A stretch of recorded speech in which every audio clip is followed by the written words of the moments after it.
अस्सलामुअलैकुम। Next video में आपका दोस्त मोहम्मद हुसनैन हाज़िर है। उम्मीद है आप सब खैरियत से होंगे। आज इस वीडियो में हम एक रूम की इलेक्ट्रिकल वायरिंग देखेंगे कि हमारे पास एक रूम है, उसमें हमने वायरिंग करनी है तो किस तरीके से की जाती है। ये ब्लू लाइन जो है ये हमारे पास एक रूम को शो कर रही है। इसमें हमारे पास दो बल्ब्स हैं एनर्जी सेवर टाइप, और एक हमारे पास फ़ैन है, एक सॉकेट है और एक स्विच प्लेट है। ठीक है, हमारे पास जो मेन सप्लाई आ रही है पीछे से वो एनर्जी मीटर में आ रही है। अब जो हमारे पास विलेजेस वाला एरिया होता है वहाँ पे ब्रेकर बहुत कम यूज़ होते हैं, तो वहाँ पे डायरेक्ट मेन स्विच में सप्लाई चली जाती है। लेकिन प्रोफेशनली जो हमारे पास काम किया जाता है इलेक्ट्रिकल का, उसमें हम ब्रेकर यूज़ करते हैं, सर्किट ब्रेकर। सर्किट ब्रेकर का काम वो ऐसे ही होता है जैसे वो मेन स्विच का काम करता है, लेकिन ये सर्किट ब्रेकर जो है ये ऑटोमेटिक ट्रिप करता है। कोई भी फॉल्ट आने की सूरत में जो सर्किट ब्रेकर है वो ऑटोमेटिकली ट्रिप हो जाएगा, हमें उसको ट्रिप नहीं करवाना पड़ेगा या ऑफ़ नहीं करना पड़ेगा फॉल्ट होने की सूरत में। ठीक है जी, हमारे पास यहाँ पे एक डबल पोल ब्रेकर यूज़ हो रहा है और एक सिंगल पोल ब्रेकर यूज़ हो रहा है। डबल पोल ब्रेकर का मतलब क्या है कि एक न्यूट्रल और फेज़ दोनों इस ब्रेकर में से पास होके उसके बाद फिर आगे डिस्ट्रीब्यूट होगी supply phase and neutral.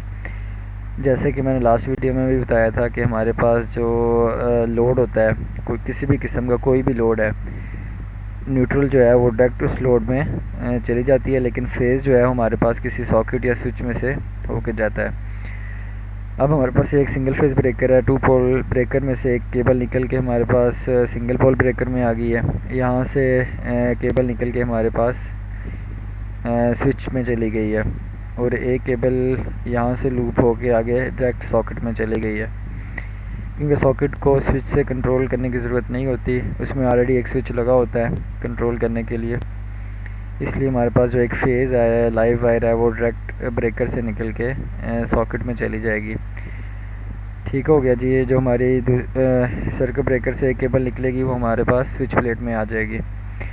Switch plates में हमें न्यूट्रल की ज़रूरत नहीं होती। इसके दो टर्मिनल होते हैं, जैसे कि मैंने अपनी लास्ट वीडियो में भी बताया था। एक पे हम सप्लाई देते हैं और एक पे हम आउट सप्लाई लेते हैं। ठीक है जी, एक तरफ हमने इनपुट दे दी और दूसरी तरफ जो केबल है वो हमने टर्मिनल से कनेक्ट करके हमने लोड को दे देनी है, बल्ब को।